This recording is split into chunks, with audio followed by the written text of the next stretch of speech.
বিসমিল্লাহির রহমানির রহিম। প্রিয় দেশবাসী, আসসালামু আলাইকুম।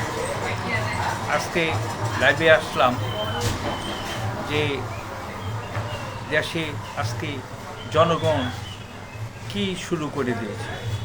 আজকে একটি কবর থেকে, রাজবাড়ি একটি কবর থেকে একজনের লাশ উঠে পুড়ে ফেলা হলো।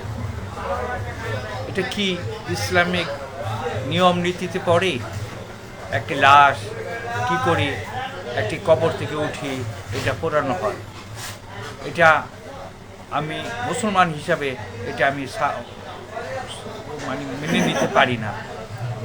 নিতে পারি না। তাই বলতে চাই, আজকে যদি তারা, কারণ এই কবর যখন দেওয়া হয়েছে সেখানে অবশ্যই জানাজা দেওয়া হয়েছে।